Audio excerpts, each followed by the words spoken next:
세상에는 정말 많은 사람들이 있습니다. 다 성향이 다르죠. 역사를 보거나 아니 우리 삶의 주변을 보더라도 삶을 완성하고 또박또박 자기 삶을 걸어가는 사람들 우리가 보게 되어집니다. 용두사함이라 그러죠. 이것하고 저것하고 많은 일들을 벌이는데 일이 완성이 안 되는 사람들이 있습니다.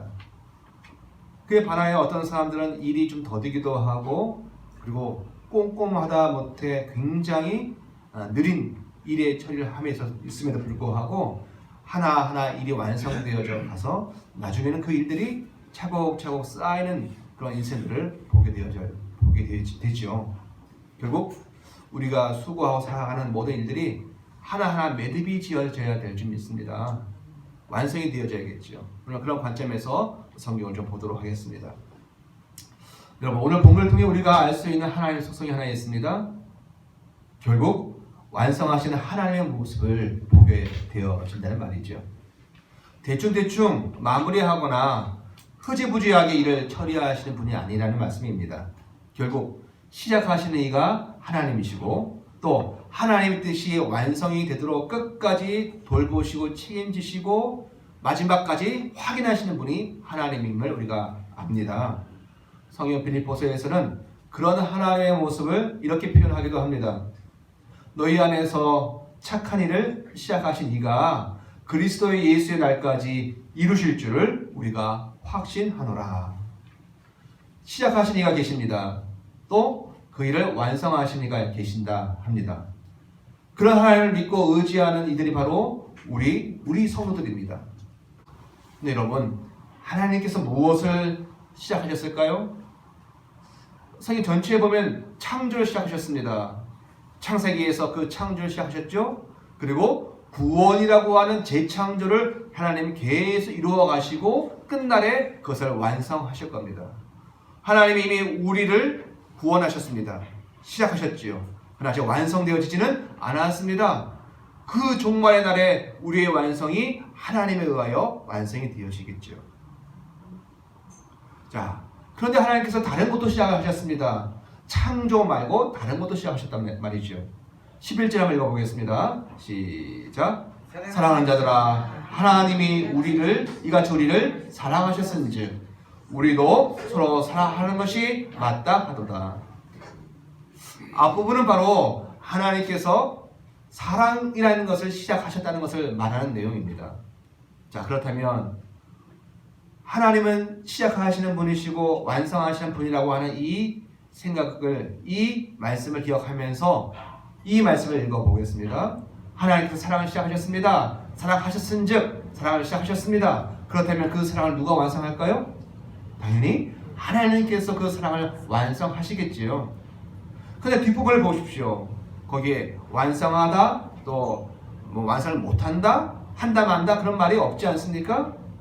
즉 우리도 서로 사랑하는 것이 마땅하도다. 우리의 생각대로라면, 성경 전체의 관점이라면 하나님이 사랑하셨은즉, 사랑을 시작하셨은즉 사랑을 완성하실 것이다 이렇게 나와야 되는데 11절에 보면은 그 얘기가 없고 우리도 서로 사랑하는 것이 합당하다라고 그렇게 이야기를 하고 있습니다. 이런 거죠.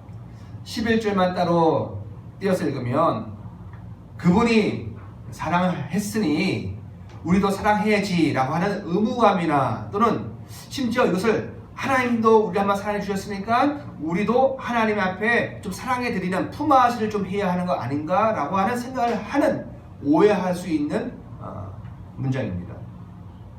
11절만 딱 띄어서 이야기하면 하나님이 우리 사랑하셨으니 너 뭐하니? 너도 하나님 사랑해야지. 의무감이나 또는 하나님도 좀 했으니까 나도 하나님께 대갚아줘야지 이렇게 생각할 우려가 있다는 말입니다. 그런데 그게 아니죠. 이 11절은 하나의 문장으로 끝나는 것이 아니라 오늘 읽은 전체 문단의 주제 문장입니다. 즉 하나님이 우리를 먼저 사랑하셨다. 그러니 우리가 하나님을 사랑하는 것이 합당하고 마땅하다라고 하면서 나머지 12절부터는 그것에 대한 내용을 다시 설명하는 내용입니다. 좀 내용이 이어지는 것이 아니고요. 즉 결론을 먼저 11절에 써놓은 겁니다. 여러분 결론이 뭐라고요? 예, 읽으시면 되는 거예요. 예, 11절에 시작. 예, 하나님 우리를 사랑하셨기 때문에 우리가 하나님을 사랑하는 것이 마땅하다. 이게 결론이고 주제입니다, 사실은. 그런데 그 자세한 이유가 12절부터 나오는 거예요. 즉, 앞부분을 읽고 하나님이 우리를 사랑하셨다 하고 그 사이에 많은 내용이 사실은 12절부터 16절까지 내용입니다. 물론 17절 이하의 내용 다 포함되는데 오늘은 16절까지 읽었지 않습니까? 즉, 원래는 하나님이 우리를 사랑하셨은즉 하고 12절부터 16절까지 다 이야기한 다음에 맨 마지막에 그러므로 우리가 서로 사랑하는 것이 마땅하다 이렇게 간다라고 읽으면 이해가 빠를 것 같습니다. 자, 12절을 이어가겠습니다. 이렇게 읽으면 되는 거죠. 11절과 12절 읽어서 붙여서 읽으면 이렇게 되어지는 겁니다. 하나님이 이같이 우리를 사랑하셨은즉 바로 열고 그 사랑을 완성하실 것이다. 누가요? 하나님이 시작하신 그 사랑을 완성하실 것이다. 그 완성의 과정은 12절부터 설명이 되어져 있으니 그 사랑의 완성을 위해서 우리가 서로 사랑하는 것이 마땅할 것이다.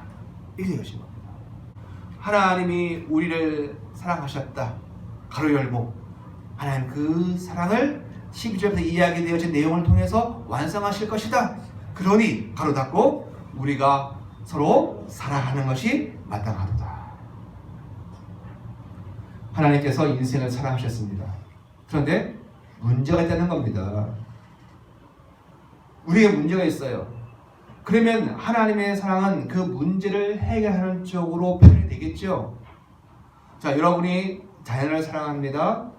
내가 누구를 사랑합니다. 그런데 그 사랑이라는 것이 그냥 좋아하는 느낌, 감정만이 아닌 것이 사랑이기 때문에 사랑은 책임을 져주는 겁니다.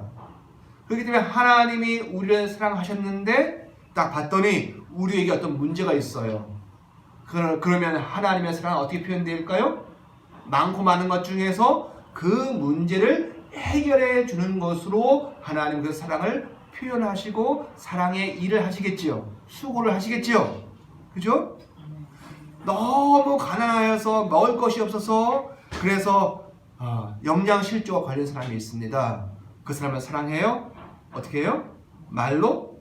아니요. 돈이라도 몇 푼 주고 소고기 사 먹으라고. 그게 사랑이죠. 그죠? 사랑은 책임을 져주는 것입니다. 그래서 하나님이 먼저 우리를 사랑한다고 하신다고 하셨는데 이제 좀 보면은 우리에게 문제가 있는 걸 보시는 거예요. 그렇기 때문에 그 하나님은 그 문제를 처리하는 방향으로 그 사랑을 표현하시는 거예요. 그것을 본문에서는 이같이 사랑하셨다라고 표현하는 거예요. 뭐라고요? 이같이 사랑하셨다. 여러분, 이같이라는 말은 우리가 하나님이 이같이 우리를 사랑하셨어. 이같이라는 말은 너도 알고 나도 알고 이미 앞에서 한 이야기를 부사로 표현을 한 겁니다. 이같이 사랑하셨다. 그 이같이가 뭘까요? 바로 앞에 가까이에 있는 문맥의 내용입니다. 9절과 10절의 내용이겠지요. 자, 9절 10절 내용 한번 읽어보겠습니다. 시작.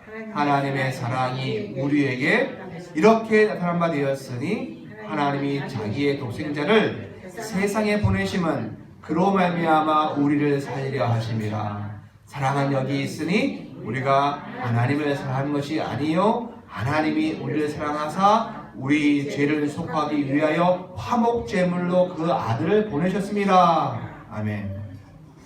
여러분, 동일한 이 말씀을 요한복음에서도 말씀을 하고 있습니다.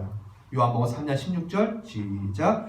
하나님이 세상을 이처럼 사랑하사 독생자를 주셨으니 이는 그를 믿는 자마다 멸망하지 않고 영생을 얻게 하려 하심이라. 아멘. 이같이 사랑하셨다 할 때 그 사랑하시는 것에 대한 내용은 뭡니까? 이같이에 해당되어지는 건 뭡니까? 하나님께서 독생자를 세상에 보내신 거죠. 아마 지난주 아니고 그 전주일 거예요. 말씀드렸습니다. 독생자는 하나님이 어떤 관계를 맺어서 아이를 툭 낳으신 게 아니라 하나님 스스로가 영이신 하나님이 하늘에 계신 그 하나님이 뭔가 사랑의 이유 때문에 스스로를 변형시키셔서 육이라고 하는 죄된 모습으로 이 땅에 오신 것을 독생자라고 한다고 말씀드렸습니다. 그러니까는 예수님의 어머니가 마리아가 아니고 마리아를 통해서 하나님께서 낳으신 게 아니라 하나님이 당신을 육신의 모양으로 예수로 오신 것을 우리는 독생자라고 말을 하는 것이죠. 그런데도 불구하고 삼신이 아니라 삼위가 되어지는 것은 하나님이 여전히 세상의 주관자로 경륜하시면서 하늘에 계시면서 그 사랑하시는 본성만이 이 땅에 오셔서 사람으로 오신 것이요. 그래서 삼위가 되어지는 겁니다. 성령까지 포함해서. 그로 말미암아 우리를 멸망하지 않도록 영생의 생명을 주시고 우리를 살리고자 독생자로 오신 것이 바로 하나님의 사랑이었습니다. 이 같은 사랑이 그 사랑이었습니다. 이것이 하나님께서 시작하신 사랑이지요. 그런데 그 사랑이 완성되는데 문제가 하나 있다는 겁니다. 하나님이 독생자로 오셔서 우리를 구원하시고 살리시는데 이것이 끝까지 가야 되는데 그것에 방해가 되어진 게 있다는 거예요. 문제가 있다는 겁니다. 그 문제를 12절에서 기록하고 12절에 기록되어 있습니다. 12절이 뭡니까? 시작. 어느 때나 하나님을 본 사람이 없으되 만일 우리가 서로 사랑하면 하나님이 우리 안에 거하시고 그의 사랑이 우리 안에 온전히 이루어지느니라. 아멘. 뭐가 문제입니까? 인간이 가지고 있는 문제가 뭐예요? 하나님을 본 적이 없다는 거예요. 하나님을 본 사람이 없다는 게 우리의 문제입니다. 심지어 예수님을 영접하고 하나님의 첫사랑을 받았음에도 불구하고 우리가 늘 하나님을 보고 있지 못하는 것이 우리에게는 뭐가 돼요? 문제가 되어집니다. 여러분, 하나님을 못 보는 게 왜 문제가 되어집니까? 하나님 못 보아도 돈 벌고 부자 되기도 하고 알콩달콩 애 낳고 잘 살기도 하고 그리고 여가도 즐기고 세상의 재미를 다 누릴 수도 있습니다. 하나님 안 봐도 문제가 안 될 수 있는데 아무 근심도 없고 염려가 없는 사람한테 이 문제가 타고 왔습니다. 나 문제 없는데 성경이 말하기를 그게 문제라는 거예요. 하나님을 보지 못하고 있는 것이 문제가 되어진다는 겁니다. 여러분, 보지 못하면 뭐예요? 알지 못합니다. 쉽게 이렇게 얘기해 볼까요? 영어에 I see, see는 본다는 말입니다. 근데 I see라는 말이 내가 늘 본다 이렇게 이야기하는 게 아니라 나 알고 있어요, 나 그거 알아요 할 때도 I see입니다. 뭐냐? 영어도 우리말이든 본다라는 것은 사물을 보고 정보를 알고 또 어떤 내용을 안다는 것까지 포함을 하고 있는 것이죠. 다시요. 보지 못하면 알지 못하는 거예요. 하나님을 바라보지 못하고 있으면 하나님을 알지 못하는 거예요. 여러분, 진정으로 진짜 알지 못하면 뭐가 되냐면 그 내용과 내가 일치가 안 되고 하나가 안 된다는 말입니다. 자기 모습과 자기 행동과 자기 인격이 안 된다는 겁니다. 요즘에는 정보가 넘쳐 흐르죠. 인터넷에도 정보가 많고 그리고 수없이 정보가 많습니다. 듣습니다. 글을 보기도 합니다. 정보를 압니다. 근데 왜 문제가 되어져요? 정보를 알아요. 건강에 대한 것도 알고 학습에 대한 것도 알고 세상 돌아가는 것도 다 아는 것 같아요. 그런데 그것이 내 진짜로 본 게 아니면은 말은 하고 세상이 이렇대 저렇대 이야기하고 대화하고 누구를 가리키기도 하고 설명도 하는데 자기 인격과는 상관이 없어요. 그렇게 되어지면은 집에 가서 혼자 잘 때 허무해지는 거예요. 내가 내 속에 내 인격이 동의가 되어서 한 말을 하고 다니는 게 아니라 남이 한 말, 어디 글자로 본 말, 누가 멋있게 한 말, 누가 이렇다 하더라 하는 말만 하다가 나는 내 인격과 내 삶이 없이 산 공허한 자기 모습을 보게 되어지는 겁니다. 우리가 같은 기사를 읽더라도 인터넷 기사가 아니라 신문을 볼 필요가 있고 책을 읽을 필요가 있는 것이 왜 그러냐면은 그 수고의 과정이 있어야 내가 내 인격이 조금씩 나오는 거야. 반응이 되어지는 겁니다. 내가 쉽게 얻은 정보는 내게 아니에요. 돈도 마찬가지죠. 쉽게 얻은 돈은 내 인격이 담겨 있지 않습니다. 그래서 로또든 복권이든 그것을 받은 사람들이 부자만 됐는데 인생이 아름답거나 행복하지 않은 경우가 대다수라는 이유가 뭡니까? 내 인격이 담겨있지 아니해서 번 돈은 그것은 자기를 망치고 자기를 소비할 뿐입니다. 마찬가지죠. 우리가 어떤 지식을 안다 할 때 내가 수고하고 안 내 인격 거기서 나와야 사실 자기 것이 되어지는 겁니다. 자, 멀리 가지 맙시다. 자, 하나님을 본 적이 없어요. 그러면 하나님을 알 수가 없는 거예요. 하나님을 알지 못하면 하나님의 속성을 경험하지 못해요. 또 그것을 내 속에 내 인격으로 삼아서 살아보지 못해요. 자, 성경에서는요, 무엇이 죽음입니까? 하나님 없는 곳이 죽음입니다. 성경에서는 어떤 곳이 지옥이에요? 하나님이 안 계신 곳이 지옥이에요. 그럼 우리가 이 세상에 살고 있어도 오늘 일주일간의 삶을 살고 오셨는데 지옥 속에서 살고 있을 수 있을까요? 충분히 있습니다. 하나님이 나를 만져주시고 하나님의 그 속성이 나를 영향을 미치지 않고 있으면 나는 지옥 속에 사는 겁니다. 하나님이 없는 곳이 지옥이니 지옥 같은 상황 속에 살게 되어지는 거지요.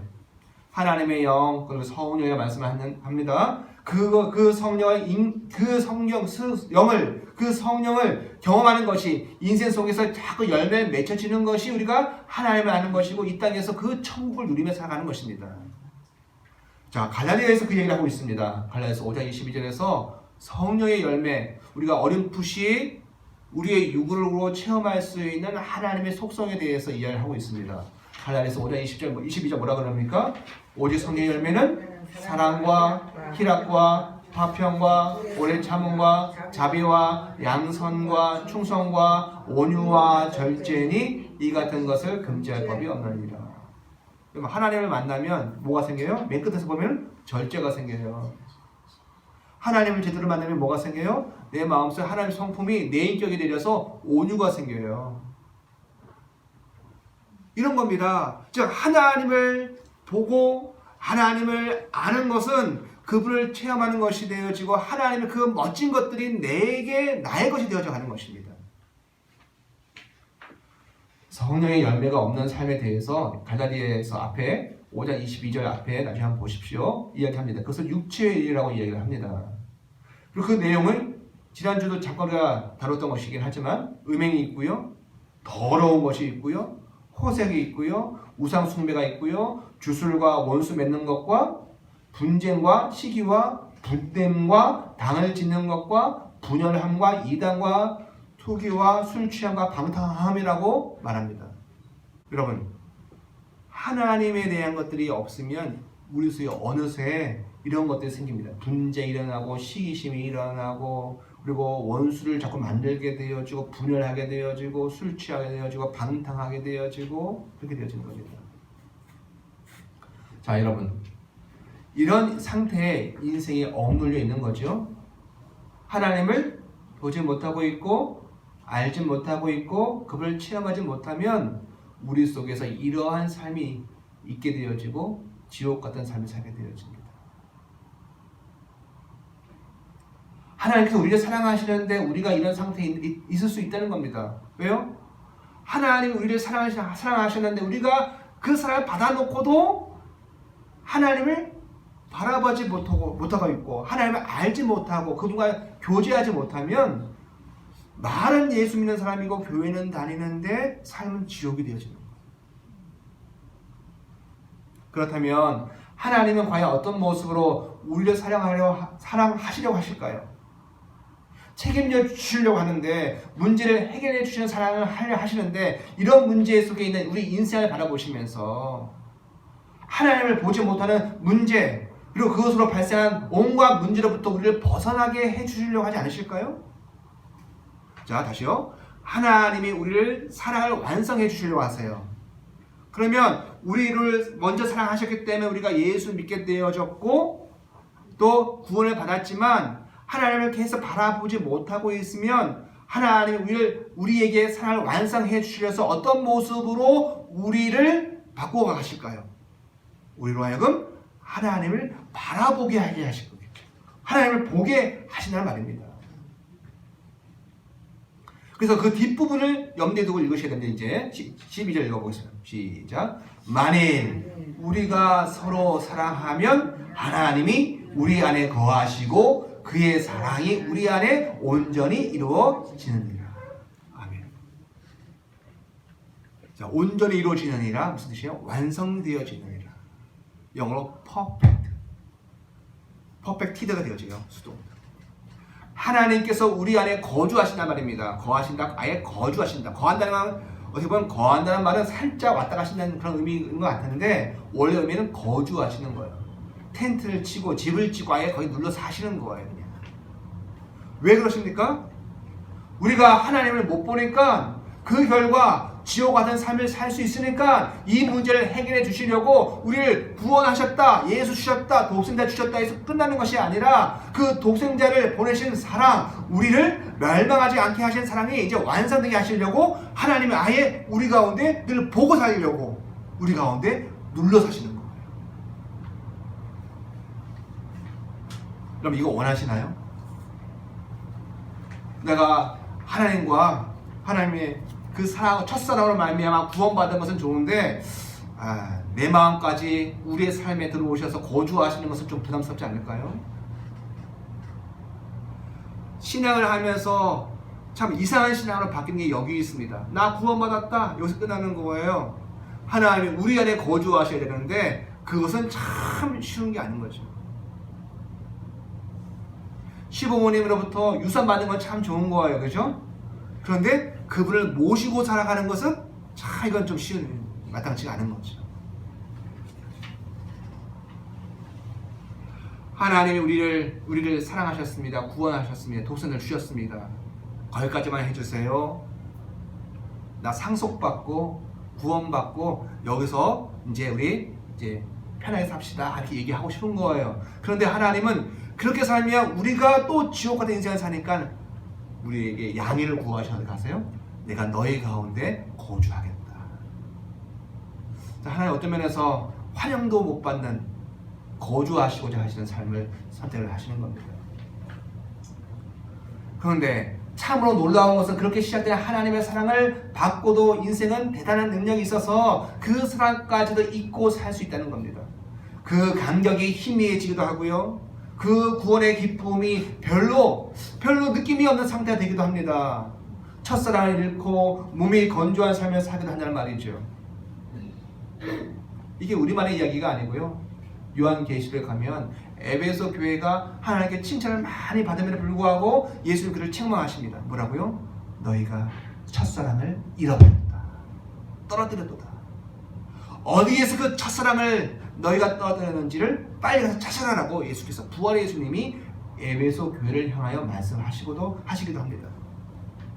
그러니 하나님은 그 사랑이 우리가 원치 않아도 우리에게 그 사랑이 완성되어지길 원하시죠.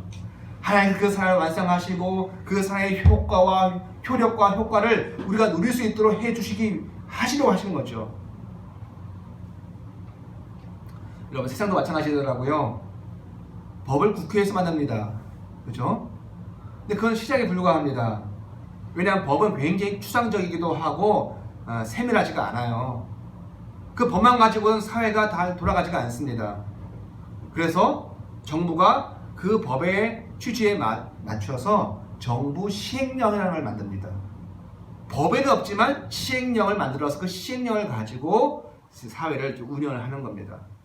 그래야 법이 그 취지대로 돌아가게 되어지는 거죠.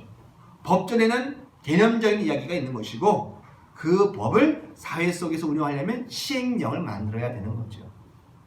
하나님의 사랑이 독생자를 주심으로 시작이 되었습니다. 그런데 그 하나님의 사랑을 누리고 하나님의 성품이 자기 몸이 되어 살게 하는 사랑의 완성을 위해서 하나님 뭐 하신다고요? 우리 안에 거주하시기를 원하시는 거예요.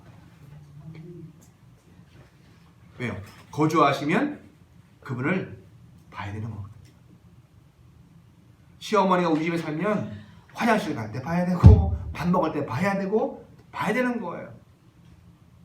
하나님이 우리 안에 거하시면 우리가 그분을 배우게 되어지고 그분을 알게 되어지고 그분의 성품을 내 것으로 삼게 되어져 있습니다. 네, 여러분 오늘 본문 읽어보시면 어떻게 할 때에 하나님이 우리 안에 거주하신다고요? 그게 중요한 거예요. 언제요? 시작. 우리가 서로 사랑하며.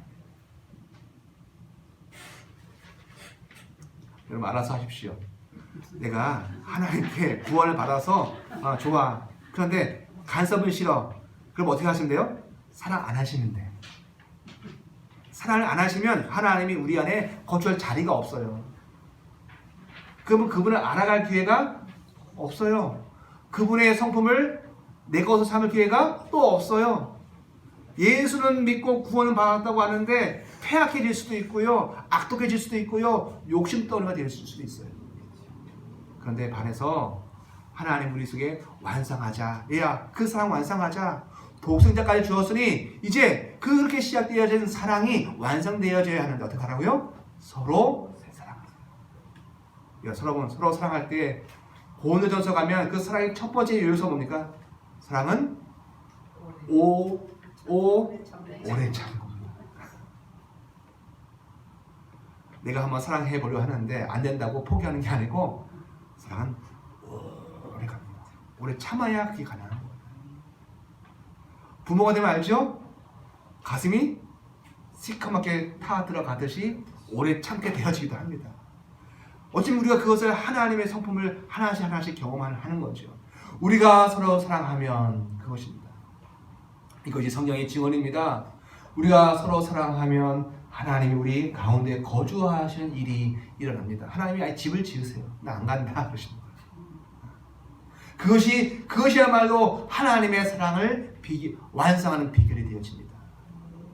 여러분, 그러니까 어떻게 보면 이 사랑의 완성이 우리의 삶과 굉장한 관련이 있습니다. 하나님의 사랑이 시작된 그 사랑이 이 땅에서 완성이 되어지려면 하나님 우리의 수고와 우리의 애씀과 오래 참으려면 짜증납니다.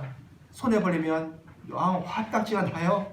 그러나 그것을 하나님께서 우리를 다루어 가시면서 사랑해 갈 때, 서로 사랑해 갈 때 하나님 우리 안에 거주하십니다.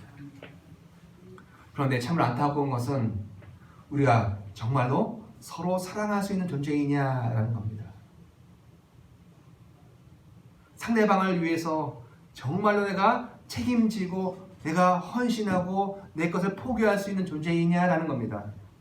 그래야 하나님이 우리 가운데 오시는데 말입니다. 그냥 좋아하는 것이 아니라 하나님이 책임지는 사랑을 우리도 그 책임져주는 사랑을 전적으로 할 수 있느냐 이 말입니다. 정답은 안 되고 못하고 안 되는 겁니다. 사실은. 그러니 저도 못 먹는 마치 그림의 떡 같은 형상입니다. 우리가 서로 사랑하면 하나님이 우리 가운데 거주하시는데 사실 우리는 그 사랑을 행할 능력이 없어요. 자기 애가 너무 많잖아요. 사실 그죠? 감정 하나, 말 한마디에, 말투에, 상황 하나에 우리는 능히 나 자신을 사랑하는데 굉장히 빠릅니다. 서로를 사랑하기에는 참 불안한 요소가 우리에게 너무 많다는 거죠. 방법을 알려줘도 꺼내 먹지 못하는 게 우리의 모습이죠. 어떻게 합니까, 여러분? 바로 이 시점에서 또다시 그 사랑의 완성을 향하여 하나님의 수고 또 나타납니다. 그게 바로 13절입니다. 시작. 그의 성령을 우리에게 주심으로 우리가 그 안에 거하고 그가 우리 안에 거하시는지를 아느니라. 아멘. 누가 나와요? 성령이 나오는 거예요. 서로 사랑하라. 이게 우리의 의무와 우리의 책임만으로 되어지는 것이 아니고 불가능한 것이 아시기에 하나님 누굴 주세요? 성령을 주시는 거예요. 여러분, 우리가 서로 사랑해야 합니다. 그래야 하나님이 우리 안에 거하시고 하나님의 복을 우리가 누릴 수 있습니다. 그렇기 때문에 실질적으로는 누굴 구해야 돼요? 성령을 구해야 합니다. 기도할 때 누굴 구해야 돼요? 성령을 구해야 합니다. 하나님께서 우리 안에 거주하시는 것은 똑같은데 좀 다른 것이 있습니다. 그것이 바로 12절 뒷부분과 연결해서 읽으면 우리가 서로 사랑하는 일을 누가 하게 하신다? 성령이 하게 하시고 우리가 하나님 안에 하나님이 우리 안에 있는 것을 그분이 우리로 알게 하신다는 이야기입니다. 그래서 완성을 이루는 것이죠. 더 구체적으로 이야기하면 성령이 하시는 일은 뭡니까? 예수를 그분이 누구인지 증언하는 것이죠. 자, 고린도전서 12장 3절 이런 말씀이 있습니다. 같이 읽겠습니다. 시작. 그러므로 내가 너희에게 알리노니 하나님의 영으로 말하는 자는 누구든지 예수를 저주라 하지 아니하고 또 성령으로 아니하고는 누구든지 예수를 주시라 할 수 없느니라. 뒤집어 보세요. 그러면 성령은 뭘 고백하게 하세요? 예수를 주라고 고백하게 하시는 거예요. 자, 또 보시기 바랍니다. 같은 결과가 15절에서 나옵니다. 성령이 우리를 신하게 하고 고백하게 하시는데 그 결과가 나오죠. 한 사람 이제 개인입니다. 15절에서는 아까는 우리라고 하는 공동체였었는데 하나하나 확인하게 하시 성령이 우리로 하여금 예수 주님이 누구이신지를 고백하게 하십니다. 자, 여러분 성령이 체험이 있으십니까? 성령이 체험하신다는 것은 내가 어떤 환상을 보았다, 꿈을 보았다, 미래를 예측했다가 먼저가 아니고 성령이 내 안에 정말 참령 성령이면 나로 하여금 고백하게 하세요. 시인하게 하세요. 하나님이 예수를 생각하시고 여기신 것과 똑같은 것을 우리가 고백하게 하세요. 뭐라고요? 예수가 나의 주님이십니다. 이걸 고백하게 하십니다. 예수님에 대한 하나님과 같은 말을 하게 하는 거죠. 고백하게 하는 겁니다. 그리고 그것이 같은 결과 하나님이 우리 안에 거하게 하신 일을 하게 하십니다. 그러니 말을 바꿔보면 각 사람을 예수를 하나님의 아들이라 신하게 하는 그 성령의 도움으로 우리는 뭐 하게 돼요? 서로 사랑하게 되어지는 거예요. 저는 이 말씀 준비하면서 풀리지 않았던 그 메더들이 막 풀려가는 것을 보면서 하나님 감사를 드렸습니다. 분명히 서로 사랑해야 하나님이 우리 안에 거주하는데 우리의 애씀과 노력만으로 되어지는 것이 아니고 성령이 우리 가운데 역사를 하셔야 돼요. 그리고 성령은 예수를 끊임없이 고백하게 하게 하셔야 되는 거예요. 그래서 성령과 관련되어서 하나님이 우리 안에, 우리가 그분 안에, 예수와 관련돼서 내가 그 안에, 그가 내 안에, 이 같은 사건이 계속 반복해서 나옴을 우리에게 이야기를 하는 것이죠. 그래서 15절을 읽을 수 있습니다. 이제는 시작. 누구든지 예수를 하나님의 아들이라 시인하면 하나님이 그의 안에 거하시고 그도 하나님 안에 거하시느니라. 아멘. 여러분, 오늘 말씀이 제가 힘들었기 때문에 여러분에게 투박하게 나갈 겁니다. 그러나 사랑하는 성도 여러분, 하나님이 우리를 사랑하십니다. 독생자를 주시기까지 이렇게 우리를 사랑하셨습니다. 스스로 유괴되신 성육의 과정을 거쳐서 사랑하신 그 사랑입니다. 그렇게 시작되어진 사랑이라고요. 그런데 그렇게 사랑하신 하나님이 그 사랑을 완성하기를 원치 않으실까요? 그건 말도 안 되는 거죠. 그죠? 스스로 독생자가 되어져서 아들까지 주신 그 사랑을 그 사랑을 시작하신 이가 당연히 우리 속에서 그 사랑을 완성하게 하시기를 간절히 원하시죠. 그 사랑의 완성은 그분이 다름 아니라 하나님이 우리 안에 거주하심을 통해서 되어지는 겁니다. 근데 그 거주하게 하시려면 어떻게 해야 돼요? 우리가 서로 사랑해야 합니다. 어떻게 해야 합니까? 성령의 도우심을 구해야 합니다. 어떻게 해야 합니까? 예수님을 하나님의 아들로 늘 고백해야 이 일이 가능한 겁니다. 어떻게 보면 다 세 가지가 다 따로 일 같은데 이게 다 엮어져서 우리가 서로 사랑하게 되어지는 겁니다. 사랑하는 성도 여러분, 사랑은 수고를 하게 합니다. 하나님께서 우리를 이렇게 사랑하신 것을 우리가 기억하시면서 하나님 찬양하기 원합니다. 뿐만 아니라 그 사랑이 여러분과 저 바로 우리 속에서 완성되어질 것들을 날마다 바라보시고 소원하시는 우리 모두가 되어지기 원합니다.